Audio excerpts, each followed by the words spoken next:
Bismillah, assalamualaikum. Terima kasih masih menyimak di Fakta Sejarah. Kisah Mbah Reso dari Mojokerto yang ditulis oleh Bang Untung Prastio akan Fakta Sejarah bacakan. Bismillah, ini dia selengkapnya.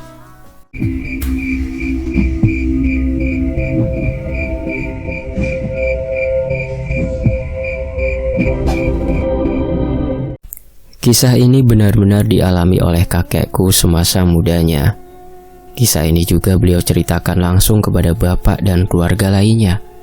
Selain dari bapak dan keluargaku yang lain, aku pun mengetahui sejarah kakekku itu dari para tetangga yang seusia dengan bapak dan juga warga desa lainnya yang pernah ditolong oleh kakekku dengan kemampuan supranatural yang beliau miliki dulu. Kisah berawal dari masa muda Mbah Reso yang hidup sangat sederhana sekali.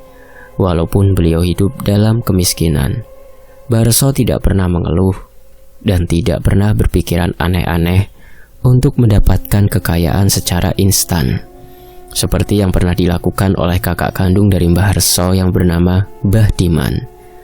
Menurut Mbah Reso, Mbah Diman diketahui melakukan pesugihan setelah dalam waktu kurang dari setengah tahun Mbah Diman menjadi kaya raya. Awalnya, Mbah Diman tidak mau memberi asal-muasal harta yang dimilikinya itu kepada Mbah Reso. Tapi karena Mbah Reso memiliki kemampuan mata batin yang tajam, Mbah Reso pun dapat mengetahui apa yang telah dilakukan Mbah Diman. Pada suatu hari, Mbah Diman yang sudah memiliki kekayaan besar itu meminta Mbah Reso untuk mengikuti saja apa yang pernah dilakukannya. Menurut Mbah Diman, apa yang dilakukannya itu tidak membutuhkan tumbal nyawa seseorang, tapi perjanjian gaib itu akan menimpa diri mereka sendiri sebagai konsekuensi atas apa yang sudah mereka dapatkan. Awakmu iku pasti kuat melakukan topo pati geni selama 40 hari sok, kata Diman kepada Mbah Reso saat itu. Terima kasih Kang, aku memilih hidup biasa saja. Aku tidak berani mempertanggungjawabkannya nanti, balas Mbah Reso.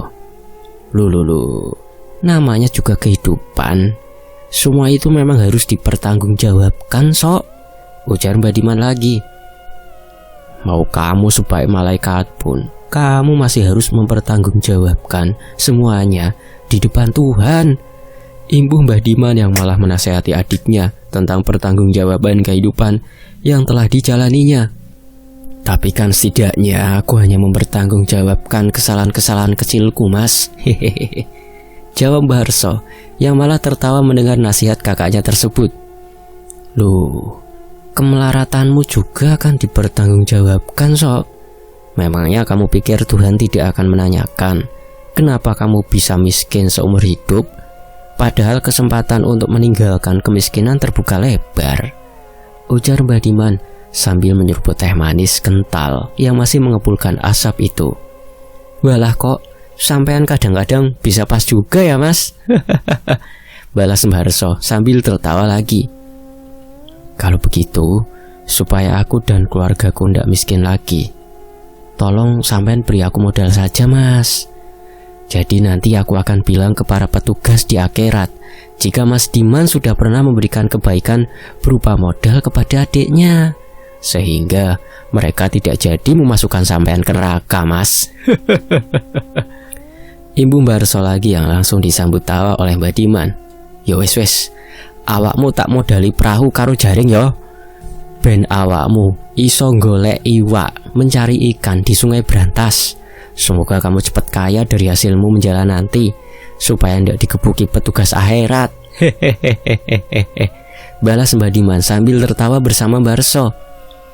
Setelah menolak ajakan Mbah Diman, Mbah Reso pun mulai mengais rezekinya dari Sungai Brantas dengan cara menjala ikan-ikan yang terdapat di sungai tersebut. Karena Mbah Reso bekerja di sungai itu pada malam hari, Mbah Reso pun tidak luput dari kejadian-kejadian mistis yang menghampirinya. Malam itu, cuaca yang sedang diselimuti awan mendung pun mulai menitikan air hujan yang tiba-tiba datang. Mau tidak mau, Mbah Reso pun harus meninggalkan gancok serta jala yang sudah dipasangnya dan segera pergi menuju ke gubuk miliknya yang berada tidak jauh dari tepian sungai tersebut. Hujan malam itu pun semakin deras dan angin pun mulai datang dan menerpa Mbah Reso yang berada di dalam gubuk yang tidak memiliki dinding penutup tersebut.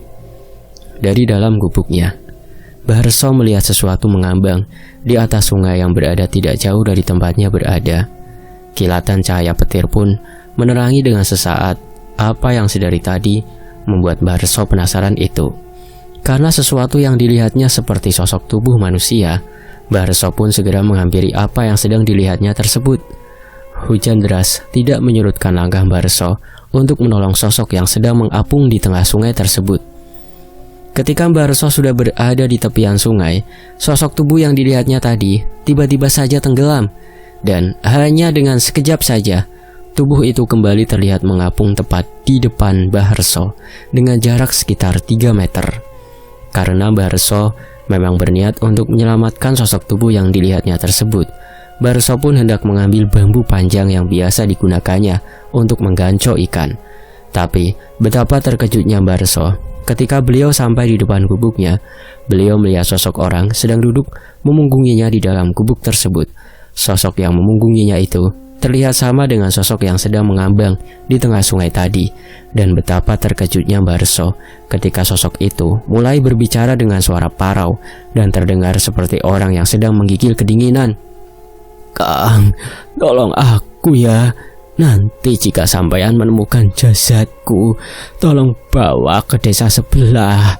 Keluarga saya sudah 2 hari ini mencari saya, Kang," ujar sosok yang duduk memunggungi Mbah Reso tersebut. "Maaf Kang, memangnya sampean ini kenapa?" tanya Mbah Reso yang merasa penasaran dengan apa yang terjadi dengan orang tersebut. "Aku kepleset ke dalam sungai Brantas yang ada di sisi barat, Kang. Entah kenapa, aku yang bisa berenang pada saat itu tidak mampu melawan arus sungai dalam yang terus membawaku ke dasar sungai ini, Kang," jawab sosok orang yang menggunakan kaos oblong putih kecoklatan serta celana panjang hitam itu. "Mungkin 2 atau 3 hari nanti jasadku akan mengapung, Kang. Jika sampean yang menemukan jasadku, tolong kabari keluargaku di desa sana ya, Kang," imbu sosok orang yang ternyata sudah meninggal itu. "Iya Kang, yang penting sampean tidak mengganggu saya ketika saya bekerja," balas Mbah Reso sambil menengok ke arah belakang. Tapi hal mengejutkan pun mulai terjadi lagi. Hanya dalam hitungan detik ketika Mbah Reso memalingkan wajahnya, sosok yang duduk memunggunginya sambil menahan dingin itu tiba-tiba saja menghilang. Setelah mengetahui sosok arwah yang menemuinya itu pergi, Mbah Reso langsung kembali ke pinggir sungai untuk melihat jasad yang tadi ditemukannya.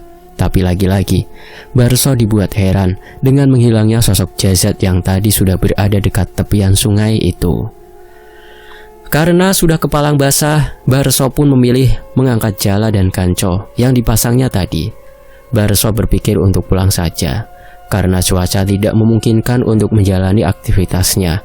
Tapi Mbah Reso kembali dibuat terkejut ketika jala dan ganconya sudah dipenuhi ikan. Dengan rasa senang dan rasa syukurnya, Mbah Reso pun lalu menarik jala serta ganco yang sudah berisi banyak ikan itu dan mulai menempatkannya ke dalam keranjang bambu besar yang sudah disediakannya. Tangkapan ikan Mbah Reso malam itu memang di luar dugaan. Dan itulah untuk kali pertamanya Mbah Reso mendapatkan ikan dengan 2 keranjang penuh yang didapatnya dalam sekali waktu. Setelah menemui hal ganjil di pinggiran sungai Brantas itu, Mbah Reso pun makin rajin lagi melakukan tirakat puasa dan laku tirakat lainnya untuk lebih mempertajam mata batinnya, serta untuk membentengi diri dari gangguan-gangguan makhluk gaib yang mulai sering menampakkan wujud di pinggiran sungai tersebut. Pernah suatu ketika, Mbah Reso yang sudah selesai memasang jala pada malam hari itu menunggu sambil memancing ikan menggunakan alat sederhana yang berupa bambu dan senar pancing serta mata kailnya. Ketika Mbah Reso baru saja melemparkan umpannya, Mbah Reso dikejutkan dengan sambaran ikan yang langsung melahap umpan di mata pancingnya. Dengan sekuat tenaga, Mbah Reso pun segera menarik pancingnya dan beliau sangat senang dengan ikan besar yang masih berada di bawah permukaan air tersebut. Mbah Reso yang kewalahan dengan hasil tangkapannya itu terus berusaha membuat ikan yang menyambar umpannya tadi menyerah dan menaikkannya ke daratan. Karena sepertinya tangkapan itu sangat besar, Barso pun sangat berhati-hati untuk mengangkatnya karena beliau khawatir jika ikan tersebut akan memutuskan senar pancing yang digunakannya. Hampir 15 menit Barso berjibaku dengan ikan yang menyambarnya tadi, hingga perlahan Barso pun dapat membawa tangkapannya itu ke atas permukaan air. Tapi betapa terkejutnya Barso ketika beliau melihat apa yang terdapat pada ujung senar pancingnya itu. Walaupun gelap, tapi Barso yakin bahwa itu bukanlah seekor ikan biasa. Dan benar saja dugaan dari Barso tadi. Sosok yang ada di ujung senar pancingnya adalah sosok kepala wanita berambut panjang dengan mata terpejam. Dari jarak sekitar 2 meter, Barso pun hanya terdiam dan terus memperhatikan sosok tangkapannya tersebut.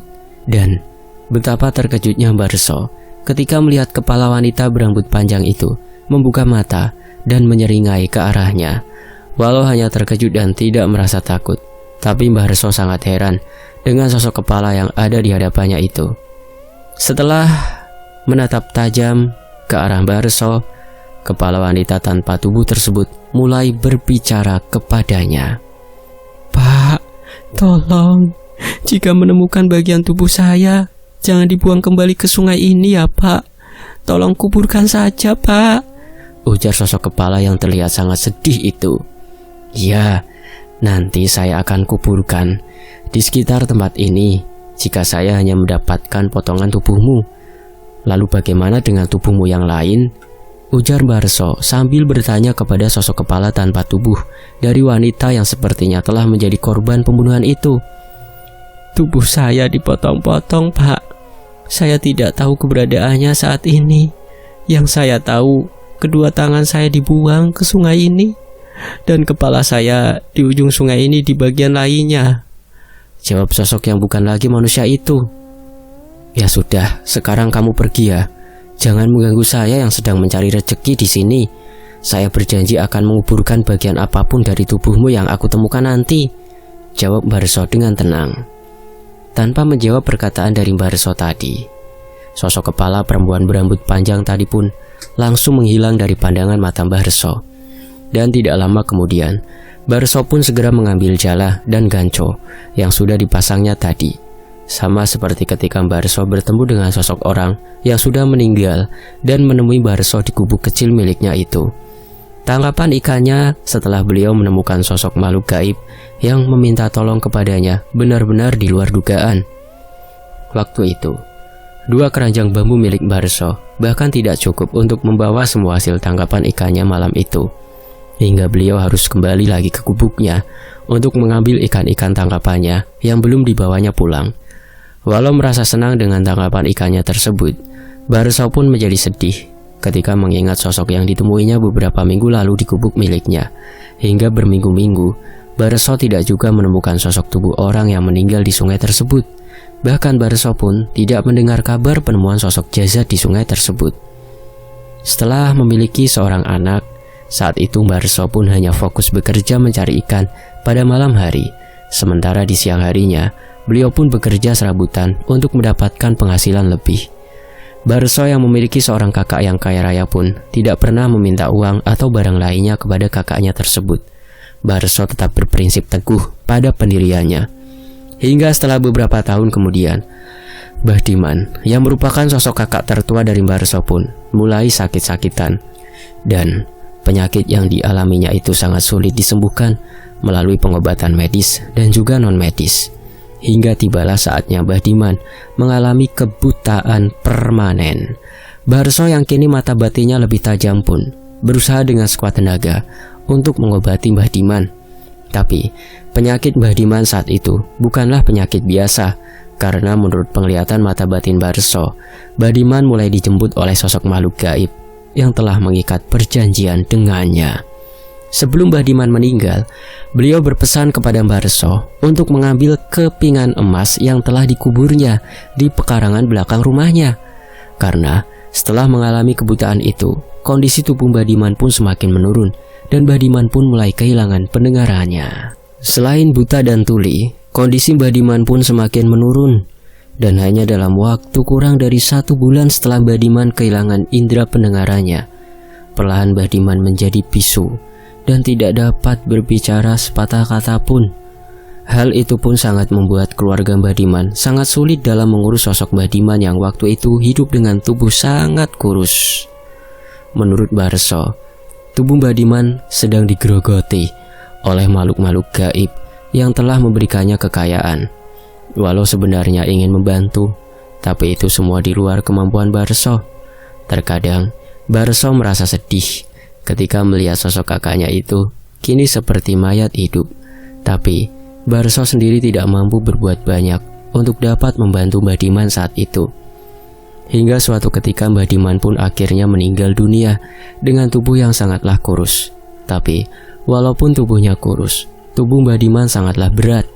Bahkan 4 orang yang mengangkat keranda mayatnya pun tampak kewalahan waktu itu.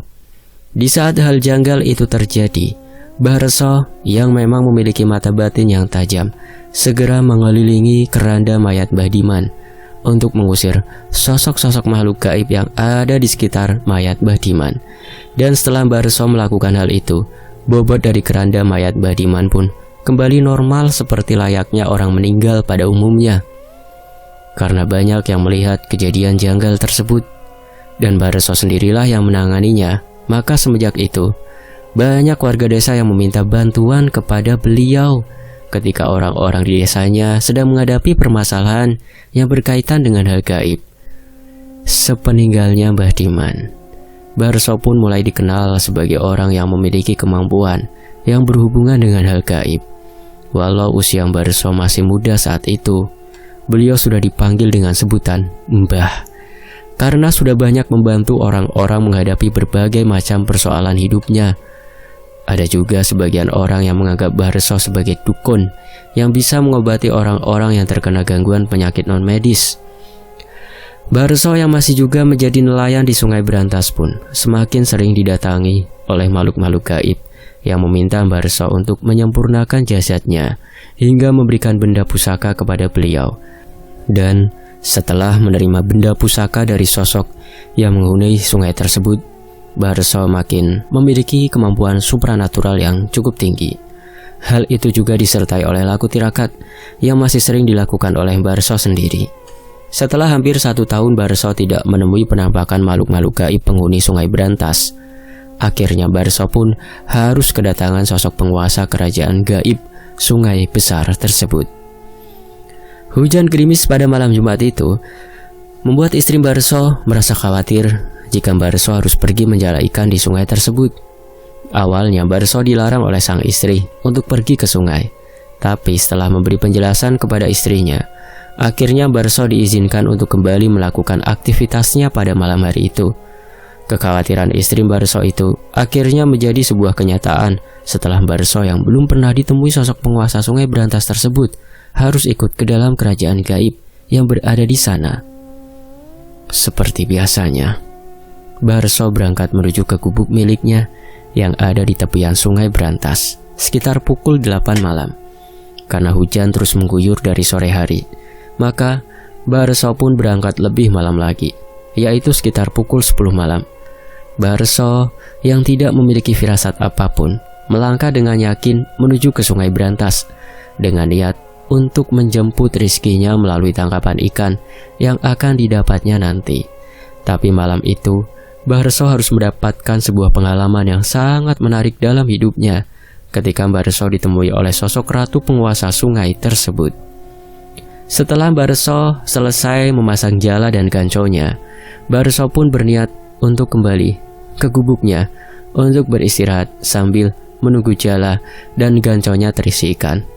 Tapi ketika Barso hendak berjalan ke arah gubuk, tiba-tiba beliau mendengar suara bising yang datangnya dari arah tengah sungai. Suara itu seperti hembusan angin kencang yang terus-menerus menderu.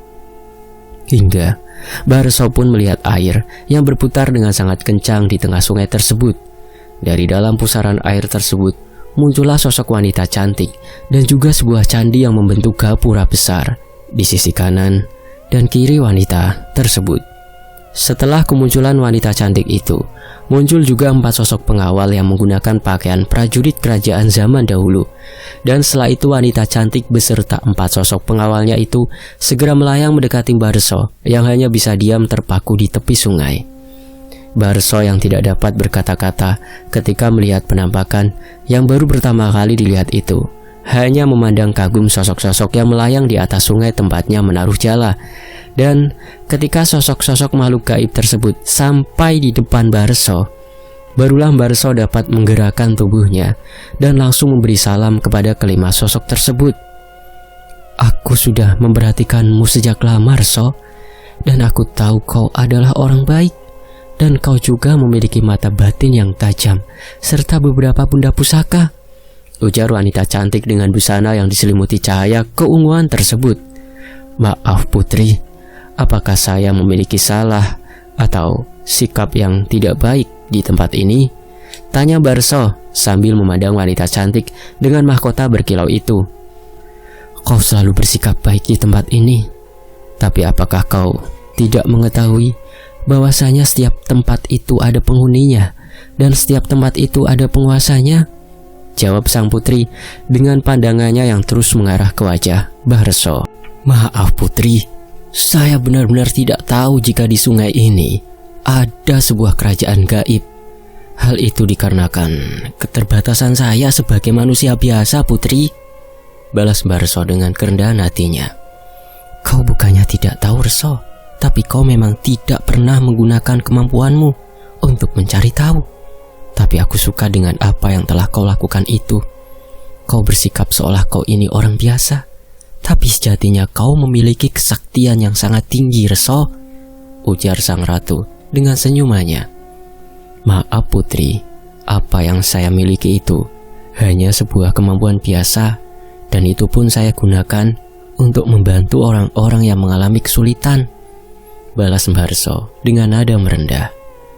"Aku tahu Rso, aku sudah tahu semua tentangmu," ujar sang putri tegas. "Karena aku merasa tertarik dengan sosok manusia yang terus saja mencari ikan dan tidak menggunakan kesaktian yang dimilikinya untuk mencari harta, maka aku merasa ingin mengenalmu lebih dekat Rso, dan aku ingin mengajakmu pergi ke kerajaanku sebagai tamu kehormatanku," imbu sang putri menjelaskan. "Baiklah putri, jika itu kemauan putri, saya akan menurutinya. Tapi saya tidak bisa berlama-lama di alam panjenengan putri, dan saya harus kembali ke tempat ini sebelum matahari terbit di ufuk timur," balas Bahrso yang disambut anggukan kepala serta senyum menawan dari sang putri. Bahrso pun lalu berjalan mengikuti 2 pengawal yang berjalan di belakang sang ratu, memasuki sebuah gapura besar yang ada di tengah sungai tersebut. Setelah kedua kaki beliau masuk ke dalam gapura tersebut, suasana malam hari dengan rintikan gerimis pun berubah menjadi suasana senja dengan langit yang berwarna kemerahan. Sang putri yang tadinya berjalan di depan 2 pengawal yang ada di depan Bahrso pun tiba-tiba menghilang, dan kini Bahrso berjalan beriringan dengan sosok pria sebayanya yang tiba-tiba saja hadir tepat di sampingnya. Sosok pria yang mengaku bernama Kalitoya tersebut membawa Bahrso menuju ke kerajaan gaib yang berada di sungai berantas tersebut. Tapi dalam perjalanannya itu, Bahrso melewati pedesaan yang memiliki kehidupan sama seperti manusia pada umumnya. Setelah melewati pedesaan, Bahrso dibawa ke sebuah tempat yang terdapat beberapa orang dengan berbagai bentuk. Ada yang terlihat tubuh tanpa tangan, ada yang terlihat tubuh sedang membawa kepalanya, bahkan ada sosok perempuan yang kepalanya pernah menghampiri Bahrso dan meminta tolong Bahrso untuk menguburkan jika beliau menemukan bagian-bagian tubuhnya yang telah dipotong-potong. Perempuan itu terlihat sudah utuh kembali, dan perempuan bergaun putih yang terlihat basah dengan wajah pucat itu tampak tersenyum ke arah Bahrso. Setelah itu, Bahrso dibawa lagi menuju tanah lapang yang dari tempatnya berdiri tampak terlihat bangunan besar nan megah. Tanpa ragu, Kalitoya pun memberitahu kepada Bahrso jika itu adalah istana kerajaan sang ratu. Menurut Kalitoya, ratu penguasa yang memiliki kerajaan gaib di kawasan sungai berantas itu merupakan bagian dari kerajaan Laut Selatan yang menguasai seluruh kawasan laut bagian selatan Pulau Jawa ini. Karena Barso sudah meminta untuk tidak berlama-lama di alam gaib itu, maka Kalitoyo pun segera mengajak Barso untuk kembali ke tempatnya, memasuki alam gaib yang ada di Sungai Brantas tersebut. Setelah Barso dan Kalitoyo sampai di depan gapura yang menjadi tempat Barso masuk tadi, ternyata sang ratu telah menunggu di sana. Sang ratu pun mempersilahkan Barso kembali ke alamnya karena hari akan segera pagi. Sang ratu lalu meminta kepada Barso untuk melakukan sedekah bumi setiap 1 tahun sekali untuk menghormati para penghuni gaib yang ada di sekitaran sungai tersebut. Selain itu, sang ratu juga meminta Barso untuk lebih sering menggunakan mata batinnya di hari-hari tertentu, karena pada hari itu gerbang gaib menuju ke wilayah kekuasaan sang ratu akan tertutup. Banyak siluman yang berlalu lalang mencari mangsa di sungai ini. Kau harus lebih waspada lagi, Reso. Jangan lengah dan lebih pertajam mata batinmu, ujar sang ratu menasihati Barso. Jika kau secara tidak langsung berbenturan dengan siluman-siluman tersebut, gunakanlah benda ini untuk memanggil para kawulaku yang setiap saat akan datang membantumu. Ibu sang ratu sambil memberikan benda pusaka yang berbentuk batu hitam bermata merah. Baik putri, terima kasih untuk nasihatnya dan juga untuk benda pusaka ini, balas Barso sambil menundukkan kepalanya. Pergilah Reso, Kalitoyo akan mengantarmu keluar dari alam ini, ujar sang ratu yang perlahan menghilang dan tidak terlihat lagi oleh Barso. Keesokan harinya, Barso meminta istrinya untuk menyiapkan nasi tumpeng dan jajanan pasar untuk dihanyutkan di sungai besar tersebut sebagai bentuk sedekah sungai atau sedekah bumi. Hal itu juga diyakini oleh Barso yang memiliki paham kejawen waktu itu. Menurut Barso, itu adalah bentuk terima kasihnya kepada alam sekitar yang sudah memberikannya banyak hasil alam sekitar sungai tersebut. Setelah beberapa bulan berlalu, Barso pun secara tidak sengaja melihat sosok buaya yang memiliki tubuh sangat besar. Seperti apa yang telah dikatakan ratu penguasa gaib sungai tersebut, siluman itu merupakan makhluk pencari tumbal yang setiap tahunnya berkeliaran di sungai besar tersebut. Ketika itu Barso sedang berjalan menyusuri Sungai Brantas untuk mencari ikan dengan cara memancingnya. Jarak dari gubuk tempat Barso biasa memasang jala dengan tempatnya melihat sosok buaya besar itu terbilang jauh waktu itu. Siang menjelang sore itu, Barso melihat beberapa anak kecil sedang bermain di tepian sungai. Hingga akhirnya mereka pun mulai berenang satu persatu ke dalam aliran sungai tersebut. Barso yang mulai mencurigai sesuatu pun menasehati anak-anak yang berada sekitar 10 meter dari tempat beliau berada. Tapi anak-anak itu tidak menghiraukan apa yang telah Barso katakan. Kecurigaan Barso pun menjadi sebuah kenyataan ketika mata batin Barso tiba-tiba saja terbuka dengan sendirinya. Jika biasanya Barso harus membacakan sebuah ajian untuk dapat membuka mata batinnya, tapi hari itu mata batin Barso seolah memberitahunya jika ada bahaya yang sedang mengincar orang-orang di sekitarnya. Sosok buaya bertubuh sangat besar yang dilihat oleh Barso perlahan mulai mendekati anak-anak yang masih berada di dalam air sungai tersebut. Karena panik, Barso pun berteriak untuk memperingati anak-anak tersebut. Tapi sesuatu yang mengejutkan Barso pun dengan sangat cepat terjadi pada diri Barso. Beliau yang sebelumnya tidak mampu melakukan raga sukma, tiba-tiba saja berdiri dan berlari secepat kilat ke arah anak-anak yang sedang diincar oleh siluman buaya tersebut. Pada saat itu, Barso tidak memperdulikan apa yang terjadi pada dirinya. Yang dipikirkannya saat itu adalah keselamatan dari anak-anak tidak berdosa itu yang akan menjadi mangsa dari buaya gaib yang sedang kelaparan itu. Mengetahui ada sosok yang datang untuk menyerangnya, sosok buaya yang dilihat oleh mata batin Barso tadi tiba-tiba berubah menjadi manusia dengan sisik tebal yang menutupi seluruh tubuhnya. Barso yang kini sedang berhadapan dengan sosok siluman buaya itu sempat merasa ragu untuk dapat mengalahkannya. Tapi beliau teringat akan sebuah benda pemberian ratu penguasa kerajaan gaib yang pernah mengundang Barso untuk masuk ke dalam alam tempatnya berada. Dan dengan segera, Barso pun mulai membayangkan benda yang berada di tubuh aslinya itu. Dan ketika tangan Barso terasa memegang sebuah batu, beliau pun langsung memanggil bala bantuan dari kerajaan gaib yang ada di wilayah sungai tersebut. Setelah Barso selesai mengucapkan mantra pemanggil dalam hatinya, tiba-tiba sosok Kalitoyo datang bersama 4 sosok prajurit yang bersenjatakan lengkap. Melihat kedatangan sosok-sosok punggawa dari kerajaan yang merupakan musuh dari bangsa siluman, sosok manusia dengan sisik tebal itu langsung hilang dengan sangat cepat. Tapi menghilangnya sosok itu bukanlah akhir dari pertemuan Barso dengan makhluk-makhluk gaib pada hari itu. Tidak lama kemudian, sosok siluman buaya yang telah berwujud manusia bersisik tebal tadi kembali lagi membawa pasukannya. Pertempuran gaib pun tidak lagi dapat terelakkan hari itu. Barso yang sedang meraga sukma bersama Kalitoyo dan keempat prajurit dari kerajaan sang ratu pun bertempur dengan sangat sengit. Langit yang tadinya cerah pun dengan seketika menghitam disertai angin yang berhembus kencang. Anak-anak yang sedang berada di dalam air sungai itu pun segera keluar dari dalam aliran sungai dan berlari untuk pulang karena suasana berubah menjadi sangat menakutkan saat itu.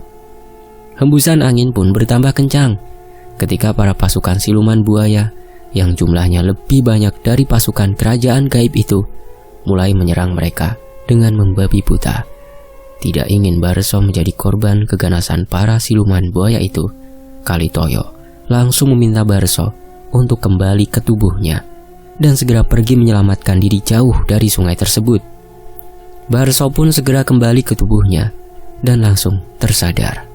Tapi Barso masih dapat melihat pertempuran gaib itu berlangsung dengan tidak seimbang. Barso yang sudah diminta pergi oleh Kalitoyo pun seperti enggan beranjak dari tempatnya karena tidak tega melihat Kalitoyo dan keempat prajurit kerajaan itu mulai kewalahan menghadapi serangan-serangan dari para siluman buaya tersebut. Tapi keadaan pun mulai berubah ketika seorang bertubuh kekar datang bersama 3 orang lainnya yang membawa tombak Trisula di tangannya. Dan setelah kehadiran sosok tersebut, Kalitoyo dan sebangsanya dapat menguasai jalannya pertempuran hingga akhirnya dapat mengusir para siluman buaya tersebut. Sungguh kejadian yang tidak pernah terduga sebelumnya oleh Barso. Walau merasa sedikit takut dengan dahsyatnya pertempuran gaib itu, tapi Barso merasa sangat bersyukur dapat menyaksikan pemandangan yang sangat langka tersebut. Setelah kejadian itu, Barso makin menguasai ilmu-ilmu kejawen lainnya. Selain mata batinnya yang lebih tajam lagi, Barso pun mampu untuk menyembuhkan berbagai gangguan di luar non-medis. Bahkan, tidak jarang, Barso diminta orang untuk menyembuhkan penyakit kiriman seperti santet, pelet, dan lain sebagainya. Barso yang sangat dikenal baik itu selalu menolak pemberian dari orang-orang yang telah ditolongnya. Karena Barso mempunyai prinsip, menolong dengan ikhlas dan tanpa pamrih. Itulah yang membuat Barso semakin disegani dan dihormati di daerah tempat tinggalnya. Beruntungnya, waktu muda dulu, Barso tidak tergiur dengan ajakan Mbah Diman yang meminta beliau untuk melakukan ritual di sebuah tempat yang ada di pesisir pantai selatan. Walaupun sempat menjadi orang kaya, pada akhirnya Mbah Diman pun harus meninggal dengan kondisi yang sangat mengenaskan. Menurut Barso, koin emas dan barang-barang berharga lainnya yang dikubur Mbah Diman di pekarangan rumahnya pun menghilang dengan sendirinya. Barso yang ikut mencari bersama keluarga lainnya dibuat heran dengan ditemukannya kotak kayu yang sudah kosong dan tidak ada benda-benda apapun di dalamnya. Walau di masa mudanya Barso harus hidup susah, tapi beliau selalu bersyukur dan memiliki harapan agar anak-anak keturunannya kelak hidup bahagia dan mulia walaupun tidak bergelimang harta. Dengan melakukan berbagai macam tirakat, hingga akhirnya Barso mengenal sosok penguasa gaib yang memiliki kerajaan di kawasan Sungai Brantas tersebut. Dan juga Barso memiliki kemampuan supranatural yang mumpuni dan dapat mengobati orang-orang yang terkena gangguan dari makhluk-makhluk yang tak kasat mata. Demikianlah hanya secuil dari kisah Barso. Mungkin ada kisah-kisah lainnya yang nanti akan dituliskan Bang Untung ya. Kita tunggu saja. Terima kasih Bang Untung, terima kasih untuk Barso, dan tentunya terima kasih buat teman-teman yang menyimak sejauh ini di Fakta Sejarah. Mohon maaf ya kalau ada kalimat yang saya bacakan kurang pas. Saya pamit dulu. Wassalamualaikum warahmatullahi wabarakatuh. Sampai jumpa di kisah lainnya. Tetap di Fakta Sejarah. Alhamdulillah.